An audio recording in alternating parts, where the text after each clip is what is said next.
যুক্তরাষ্ট্রের president Donald Trump এবং ইউক্রেনের প্রেসিডেন্ট ভ্লাদিমির জেলেনস্কির সম্পর্ক নিয়ে শুরু হয়েছে নতুন আলোচনা।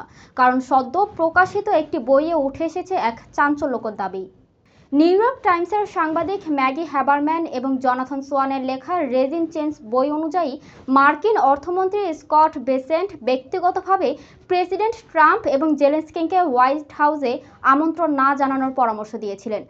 বইটিতে আরও দাবি করা হয়েছে, ব্যক্তিগত আলোচনায় বেসেন্ট জেলেনস্কিকে নিয়ে একাধিক অবমাননাকর মন্তব্য করেছিলেন। সেখানে তিনি ইউক্রেনের প্রেসিডেন্টকে ইউরোপীয় বিশেষ যত্নের শিশু এবং মাদকাসক্ত মিস্টার বিনের সঙ্গে তুলনা করেছেন বলেও উল্লেখ করা হয়েছে। এই দাবিগুলো সামনে আসার পর ওয়াশিংটন ও কিয়েভের রাজনৈতিক মহলে নতুন করে বিতর্কের সৃষ্টি হয়েছে। তবে এখন পর্যন্ত স্কট বেসেন্ট বা হোয়াইট হাউসের পক্ষ থেকে এই বিষয়ে আনুষ্ঠানিক কোনো প্রতিক্রিয়া পাওয়া যায়নি। বিশ্লেষকরা বলছেন, যদি এসব দাবি সত্য হয়ে থাকে তাহলে ট্রাম্প প্রশাসনের ভেতরে ইউক্রেন নিয়ে বিদ্যমান মতপার্থক্যের একটি স্পষ্ট ইঙ্গিত হতে পারে।